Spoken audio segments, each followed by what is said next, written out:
Почитувани, денес на дневен ред е Законот за данокот на додадена вредност, со кој стапката по кој се одоночува електричната енергија ќе се намали од 18 на 5%. Тоа би требало да е добра вест за граѓаните да почитуваат помош од државата во време на светска економска криза. Но дали е така? Граѓаните нема да почитуваат намалување, сметките ќе останат исти. Тоа е така затоа што Регулаторната комисија за енергетика одлучи цената на струјата да се покачи за 12,5% и со тоа ќе се неутрализира намалувањето на ДДВ од 18 на 5%. Во оваа прилика би сакал да напоменам дека лани, постизборно и спротивно на Законот за енергетика, партиската Регулаторна комисија за енергетика ја покачи цената на струја за 7,4%. За подстување во 2020 година, одлуката за цената на струја беше донесена на крајот на јули, а не на крајот на јуни, за да не влие врз изборниот резултат. Но да се вратиме на она што денес е на дневен ред. Честно би било да кажеме дека ВМРО ДПМН уште пред речиси 2 месеци побара да се донесе вакво законско решение, знаејќи дека расипништвото и неодговорното работење во енергетскиот сектор е на највисоко возможно ниво. Но нашиот предлог беше и се уште е пониско ДДВ за сите, не само за домакинствата. Нашиот предлог е секоја локална продавничка, тобако, сладкарница, да има пониско ДДВ. Пониско ДДВ за сите потрошувачи на електрична енергија. Жалам што власта не собра храброст да го прифати нашиот амандман, со што ќе влие колку толку на подобрување на ликвидноста на овие стопански субјекти, некои мали, некои големи.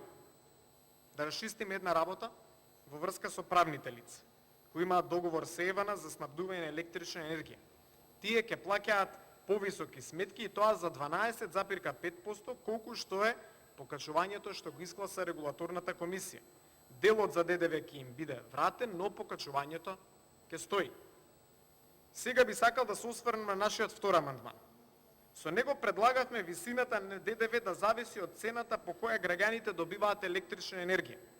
И тоа е фер и кон граѓаните, затоа што ако се намали цената на струјата, тогаш покачувањето на ДДВ ќе се анулира. Но власта го одби и ова барање без некое посериозно и издржано објаснување. Да биде појасно, вакво решение со кое висината на одредена давачка кон државата ќе зависи од цената на енергенсот постои и имплементирано токму од ова парламентарно мнозинство. Во Законот за акцизите во еден од многуте покачувања на акцизата за горивата воведоа ваков ист механизам. Секој се одговара за своите постапки, па така и ова владеачко мнозинство кое знае само за поскапување, воведување и покачување на даноците. Зошто го поднесов овој амандман? Затоа што власта реши предизборно да намали ДДВ за граѓаните да не ја почувствуваат новата цена. Но затоа веќе од идната година ДДВ ќе се качи на 10%, а од 2023 ќе се врати на старите 18%. Идната година, во најдобро можно сценарио, Регулаторната комисија за енергетика да не одлучи да ја покачи цената на струјата, сметките ќе се повисоки за нешто под 5% поради растот на ДДВ.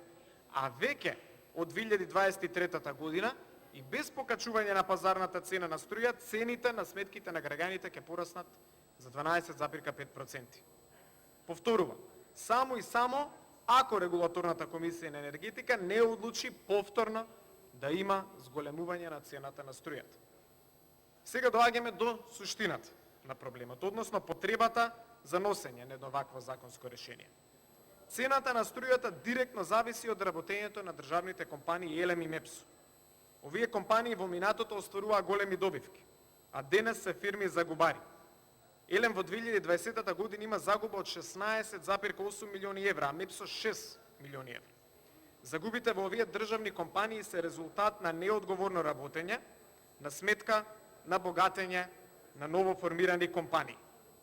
Почитувани, во услови на тешка економска криза, кога бројот на ново невработени лица се зголемени за над 50.000, цената на струјата галопирачки расте.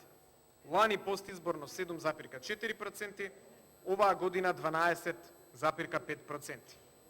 На крајот, бидејќи е во интерес на граѓаните, ВМРО ДПМН ќе го поддржи овој закон.